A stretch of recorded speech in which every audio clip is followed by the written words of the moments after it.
Dear students, आज हम बात करने जा रहे हैं सिकल सेल एनीमिया की। सिकल सेल एनीमिया एक ऑटोजोमल लिंक्ड रिसेसिव ट्रेट है। आप इसे कह सकते हैं कि it is autosomal hereditary disorder. क्या है? जहां तक हीमोफिलिया की बात थी, वो सेक्स लिंक्ड डिसऑर्डर था। और सिकल सेल एनीमिया किसको अफेक्ट कर रहा है, किससे लिंक्ड है? ऑटोसोम से। और आपको पता है कि हमारी बॉडी में जो होते हैं, हर सेल में 22 पेयर्स ऑफ ऑटोसोम्स होते हैं, 44 ऑटोसोम्स होते हैं। तो it is linked with autosomes and it is recessive trait. और you can say sickle cell anaemia is an autosomal hereditary disorder. अब इसमें क्या है, जब भी ऑटोजोमल रिसेसिव है तो आपको पता है कि ये ट्रांसफर होगा पेरेंट्स से ऑफस्प्रिंग में। कब ट्रांसफर होगा? When both the partners are carrier. मैं अभी आपको क्रॉस करके बताऊंगा। और उस क्रॉस में आप देखेंगे कि जब कैरियर मदर होती है और कैरियर फादर होता है, तो उनके जो आगे बच्चे होंगे, जो ऑफस्प्रिंग्स होंगे, उनमें से सिकल सेल एनीमिया वाले भी होंगे। तो it means it can be transmitted from parents to the offspring when both partners are carrier for the gene. और मतलब क्या कि कंडीशन कैसी होनी चाहिए? हिट्रोजाइगस। हिट्रोजाइगस का मैं आगे आपको बता रहा हूं कि जैसे ये हीमोग्लोबिन है, ये भी हीमोग्लोबिन है। तो देखिए, हीमोग्लोबिन के ऊपर अगर हमने इसको ए लिखा और यहाँ एस लिखा, तो ये नॉर्मल वाला हीमोग्लोबिन है और ये सिकल सेल एनीमिया वाला हीमोग्लोबिन है। और जिस इंडिविजुअल के पास ये होगी, वो क्या करेंगे? वो कैरियर एक्ट करेंगे। देखिए यहाँ पे HbA मतलब नॉर्मल, HbS मतलब सिकल सेल एनीमिया वाला इसमें जीन है, लेकिन ये कैरियर हो गए, इनमें एक्सप्रेस नहीं होगा। आपको होता है कि जब भी रिसेसिव ट्रेट होता है वो कब एक्सप्रेस होता है? जब दोनों में वो प्रेजेंट होता है, मतलब होमोजाइगस कंडीशन में। तो ये ट्रांसमिट होता है पेरेंट्स से लेकर के ऑफस्प्रिंग तक। कब ट्रांसमिट होता है? जब दोनों पार्टनर कैसे होते हैं? Carrier for the gene that is heterozygous condition is there in the parents. अब इसमें बेसिकली क्या होता है? ये जो डिजीज होती है, it is controlled by a single pair of allele. कौन सा सिंगल पेयर ऑफ एलील है? ये देखिए HbA HbS, ये इससे ये कंट्रोल होती है। That is single pair of allele. और आपको पता है कि 3 पॉसिबल जीनोटाइप्स हो सकते हैं। कौन कौन से 3 पॉसिबल जीनोटाइप है? देखिए, एक जीनोटाइप तो मैंने आपको यहां पे बता दिया, HbA HbS टाइप। दूसरा अगर हम देखें तो दूसरा जीनोटाइप ये होगा HbA HbA, ये नॉर्मल होगा। और HbS और HbS ये होगा सिकल सेल एनीमिक। तो इनमें से केवल जो होमोजाइगस रिसेसिव है उसमें डिजीज फिनोटाइप आएंगे। देखिए, मैंने आपको क्या बताया कि ये जो डिजीज है ये ऑटोजोमल लिंक्ड है और एक रिसेसिव ट्रेट है। तो रिसेसिव ट्रेट का मतलब होता है कि पेरेंट्स अनअफेक्टेड हो सकते हैं, पर जो प्रोजनी है वो अफेक्टेड हो सकती है। मतलब अनअफेक्टेड पेरेंट्स में give rise to the affected offsprings. और ये कब आता है? जब मदर और फादर दोनों ही कैसे हो? कैरियर हो। और वो कैरियर कब होंगे? जब वो जो पेयर ऑफ एलील जिसकी हम बात कर रहे हैं, हेटेरोजाइगस कंडीशन में, एक HbA नॉर्मल वाला होगा और HbS जो होगा वो सिकल सेल एनीमिक का जीन होगा। तो इस कंडीशन में वो कैरियर होंगे। हालांकि इसको ये स्प्रेस कर देगा, क्योंकि आपको होता है रिसेसिव है, तो रिसेसिव डोमिनेंट की प्रेजेंस में अपना इफेक्ट नहीं दिखाता। तो ये जो डिजीज होती है, it is controlled by a single pair of allele. और कौन आपको पता है कि जो सिंगल पेयर ऑफ एलील है उसमें 3 जीनोटाइप होते हैं। कौन कौन से जीनोटाइप होते हैं? जैसे HbA HbS मतलब हेटेरोजाइगस कंडीशन। HbA बिल्कुल पूरी तरह से नॉर्मल होगा। देखिए, HbA HbA normal, HbA HbS ये कैरियर हो गया। और HbS कैसे आ गया हमारे पास? ये आगे सिकल सेल एनीमिक। तो इसमें जो फिनोटाइप होंगे उनमें ये बीमारी दिखेगी। इसके बाद अगर हम बात करें कि जो हेटेरोजाइगस इंडिविजुअल्स होते हैं उसमें क्या होते हैं? वो अनअफेक्टेड होते हैं, पर वो बेसिकली क्या होते हैं? They are the carrier of this disease. वो हालांकि वो अनअफेक्टेड होते हैं, लेकिन फिर भी वो इस डिजीज के क्या होते हैं? कैरियर होते हैं। And there is always 50% probability of transmission of mutant gene to the progeny. जो म्यूटेंट का मतलब क्या है कि नॉर्मल हीमोग्लोबिन जो है वो सिकल सेल वाले हीमोग्लोबिन में कन्वर्ट हो गया, तो वो क्या होगा? 50% पॉपुलेशन में अफेक्ट होगा, या इतनी उसकी प्रोबेबिलिटी होती है। तो इसका मतलब कि उनमें सिकल सेल का ट्रेट होगा। अब इसका जो कॉज है कि जो ग्लूटामिक एसिड है वो सब्स्टिट्यूट हो जाएगा वेलिन से। मतलब क्या, केवल एक अमीनो एसिड में चेंज आएगी कि जहां पर हमारे पास ग्लूटामिक एसिड था, जिसे हम रिप्रेजेंट करते हैं GLU, जो अमीनो एसिड होते हैं उनके लिए 3 अल्फाबेट्स यूज करते हैं, तो ग्लूटामिक एसिड जो होगा वो किससे रिप्लेस हो जाएगा, वो हो जाएगा वेलिन से। और वेलिन से कहां पर रिप्लेस होगा, 6th पोजीशन में। देखिए क्या कॉज है, मैं फिर बता रहा हूं, it is the substitution of glutamic acid by valine at the 6th position of beta globulin chain.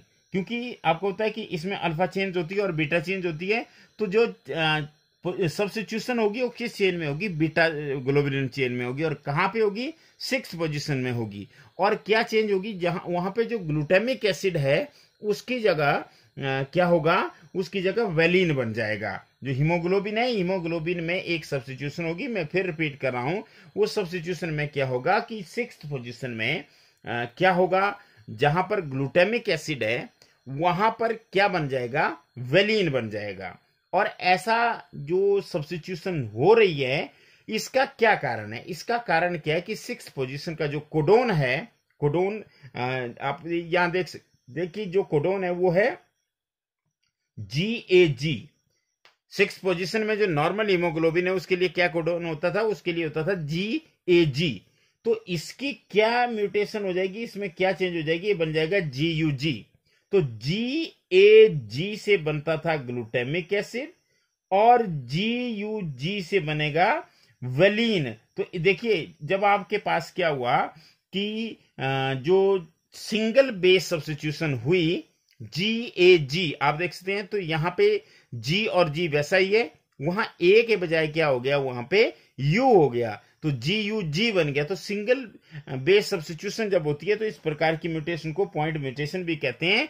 और ऐसा होने से क्या होगा, जो हीमोग्लोबिन है वो नॉर्मल के बजाय सिकल सेल वाला बन जाएगा। और जो आरबीसी की शेप होती है, आपको होता है कि आरबीसी जो होती है वो क्या होता है, वो होती है बाइकन के शेप, और वो ये शेप चेंज हो जाएगी, ये सिक्कल की तरह, मतलब दराटी की तरह इनकी शेप हो जाएगी।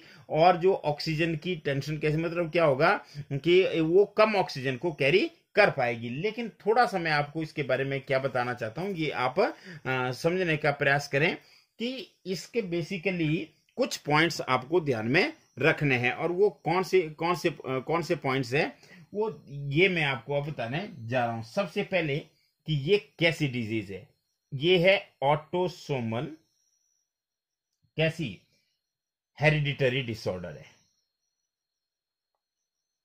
क्लियर, पहला point, it is a autosomal hereditary disorder. दूसरा, इसमें जो आरबीसीज होती हैं उनकी शेप बाइकनकेव से कौन सी हो जाती है, बाइकनकेव से चेंज हो जाती है सिकल शेप्ड। ये होता है, मतलब इसमें जो नॉर्मल बाइकनकेव शेप होती है, जैसे हमारे पास ये आ गया, देखिए ये बाइकनकेव शेप है, मान लीजिए ये। तो अब ये क्या होगी, ये बाइकनकेव शेप जो है ये इस तरह की शेप में चेंज हो जाएगी। ये देखिए इस तरह की शेप में चेंज हो जाएगी। और जैसे ये चेंज होगी तो आपको होता है कि इसमें ज्यादा ऑक्सीजन जाएगी, इसमें कम ऑक्सीजन जाएगी। क्लियर। और तीसरा, it is caused by the formation of abnormal haemoglobin. तो अगला इसमें फॉर्मेशन किस चीज की होगी, जो इसका कॉज है, cause formation of abnormal haemoglobin. मैंने हीमोग्लोबिन को H भी लिखा, तो जो नॉर्मल हीमोग्लोबिन के बजाय कैसा हीमोग्लोबिन बन जाएगा, एबनॉर्मल हीमोग्लोबिन, और उसको डिनोट करते हैं HbS, उसे कहते हैं हीमोग्लोबिन S। मतलब क्या हो गया हमारे पास है, ये सिकल सेल वाला एनीमिया। अब जो आरबीसीज होते हैं जिनमें हीमोग्लोबिन S होता है, उनकी शेप मैंने आपको बता दी कि उनकी सिकल शेप बन जाती है। कब बनती है, जैसे ऑक्सीजन की स्ट्रेस होती है। मतलब क्या कि कब बनेगी, due to this abnormal haemoglobin their normal shape, ये नॉर्मल शेप है, जैसे ही स्ट्रेस होगा, किसका स्ट्रेस होगा, ऑक्सीजन का स्ट्रेस होगा, तो ऑक्सीजन के स्ट्रेस से क्या हो जाएगा, इनकी जो शेप है वो ऐसे चेंज हो, जैसे मान लीजिए आप स्ट्रेनस एक्सरसाइज करते हैं या हाई अल्टीट्यूड पे चढ़ते हैं, तो नेचुरली वहां पे किसका स्ट्रेस होता है, ऑक्सीजन का। तो उनकी जो शेप है, दोबारा से मैं बता रहा हूं कि वो बाइकनकेव से कैसी हो जाएगी, वो हो जाएगी सिकल शेप्ड। क्यों? क्योंकि उनकी बॉडी के अंदर कैसा हीमोग्लोबिन बना हुआ है, एबनॉर्मल हीमोग्लोबिन बना हुआ है। अब इन जो ऐसा होने से क्या होगा, अब जो सेल्स होती है, कैसी सेल्स, जिनमें हमारे पास सिकल शेप वाली होती है, तो they have tendency to clot and degenerate. जो सेल बनेंगे उनकी टेंडेंसी क्या हो, या तो वो क्लॉट कर जाएंगे या वो डिजनरेट कर जाएंगे। क्लियर? अब जैसे ही क्या होगा कि जो क्लॉग ब्लड कैपिलरीज होगी, उससे क्या होगी, सर्कुलेशन जो होगी वो डिस्टर्ब हो जाएगी। जो क्लॉग कैपिलरीज होंगी, ब्लड कैपिलरीज होंगी, क्योंकि वहां पे क्लॉगिंग हो सकती है, तो उससे क्या होगा, उससे सर्कुलेशन क्या हो जाएगी, सर्कुलेशन उससे डिस्टर्ब हो जाएगी। मतलब सर्कुलेशन नॉर्मल नहीं चलेगी, तो कैसी हो जाएगी, डिस्टर्ब्ड ब्लड सर्कुलेशन। क्लियर? मैंने आपको बताया कि क्या होता है, ये ऑटोसोमल हेरिडिटरी डिसऑर्डर है, जिसमें आरबीसी की शेप जो होती है वो बाइकनकेव से सिकल शेप हो जाती है ऑक्सीजन टेंशन की सिचुएशन में, क्योंकि उनकी बॉडी के अंदर एबनॉर्मल हीमोग्लोबिन बनता है, जिसे हम रिप्रेजेंट करते हैं हीमोग्लोबिन एस। और हीमोग्लोबिन एस बनने के कारण क्या होता है, जैसे ही कोई स्ट्रेस होता है, जैसे कोई स्ट्रेनस एक्सरसाइज हो गई, या हमारे पास हाई अल्टीट्यूड पे जब जाते हैं, तो वहां पे जो क्या सबसे बड़ी प्रॉब्लम क्या होगी, जो आरबीसीज होगी उनकी शेप ही चेंज हो जाएगी, दैट बिकम सिकल शेप्ड। और ऐसी आरबीसीज, ऐसे सेल्स में एक तो क्लॉट करने की टेंडेंसी होती है और दूसरा डिजनरेट भी होती है। और जैसे ही क्लॉग ब्लड कैपिलरीज बनेगी, तो वो क्या कर देगी, वो सर्कुलेशन सिस्टम को क्या कर देगी, घटा देगी, उसको डिस्टर्ब कर देगी। और जैसे ही उसको डिस्टर्ब करेगी, तो ऑक्सीजन की सप्लाई क्या हो जाएगी, to they reduce O2 supply, oxygen की सप्लाई क्या हो जाएगी, कम हो जाएगी। अब जब ऑक्सीजन की सप्लाई कम हो गई, तो आपको पता है साथ में और चीज की सप्लाई, किस चीज की कम हो जाएगी, अगर हम बात करें तो फूड की सप्लाई भी कम हो जाएगी और अदर सब्सटेंसेस की सप्लाई भी कम हो जाएगी।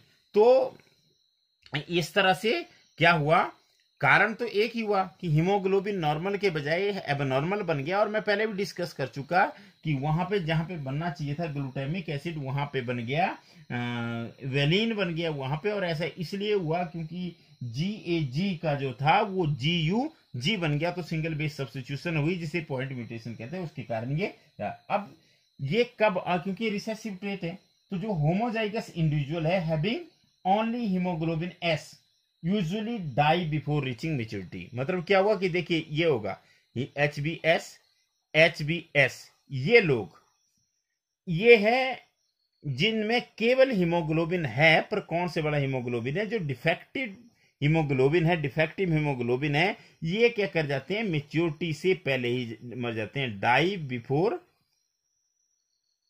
रीचिंग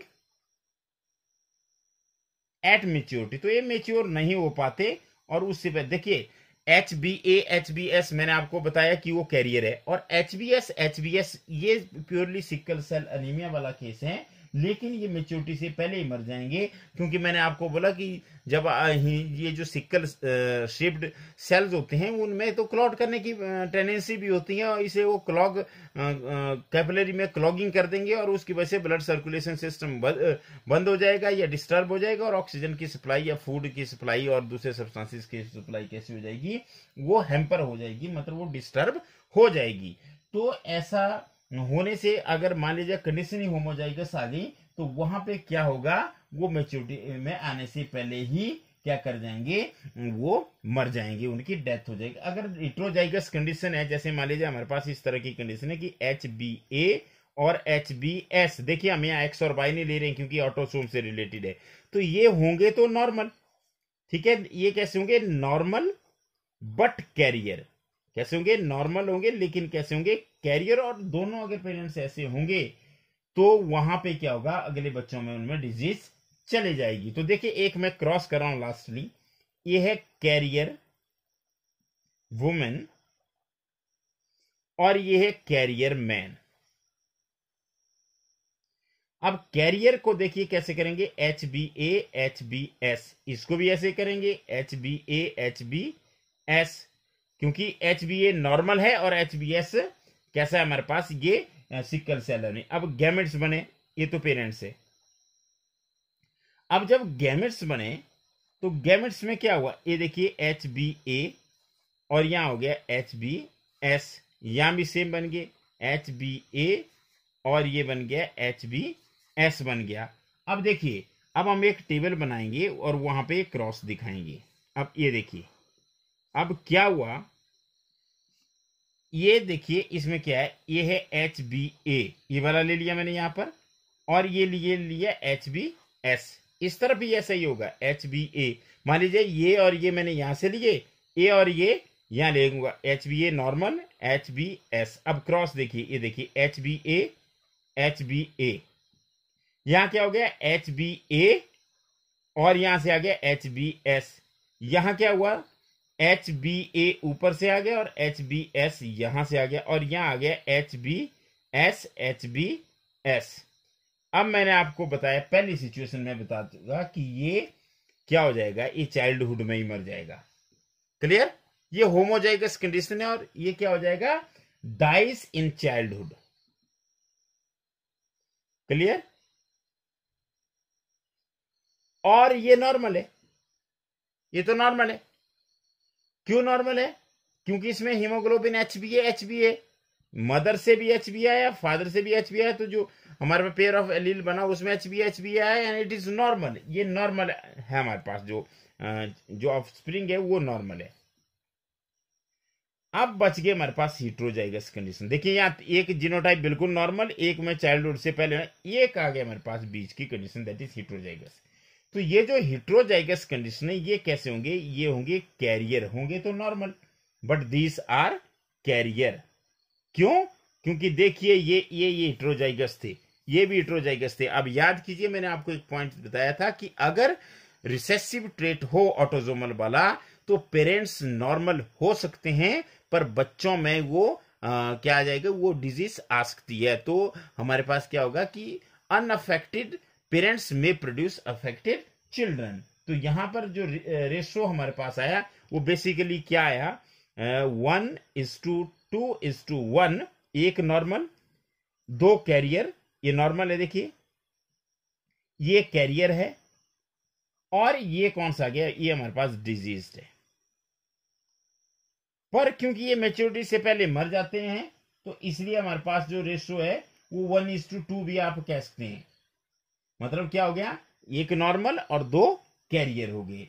तो इस डिजीज को कहते हैं सिकल सेल अनीमिया। और इसके लिए मैं आपको एनसीईआरटी की बुक में दिखा रहा हूं कि आप देख सकते हैं कि इस डायग्राम में साफ दिखाया गया कि जो नॉर्मल हीमोग्लोबिन ए जीन होता है उसमें हमारे पास क्या होता है कि जो एमआरएनए बनता है वो GAG बनता है, और जिसकी वजह से 6th पोजीशन पर जो HbA की पेप्टाइड होती है वहां पे ग्लूटामिक एसिड होता है जिसे हम GLU कहते हैं, जैसे आप देख भी रहे हैं। और साथ में अगर हम बात करें सिकल सेल अनीमिया के केस की, तो वहां पे एक तो आप आरबीसी की शेप नोट कर सकते हैं, दूसरा वहां पे GAG के बजाय GUG होगा, और ऐसा होने से 6th पोजीशन पर जहां पे बनना चाहिए था ग्लूटामिक एसिड वहां पे बन जाएगा वेलिन, जिसे VAL से डिनोट करते हैं। तो ये बन जाएगी हमारे पास HbS पेप्टाइड। तो इस तरह से आपने इस डायग्राम में देखा कि जो हमारे नॉर्मल आरबीसीज है उनकी शेप बाई कनकेव है,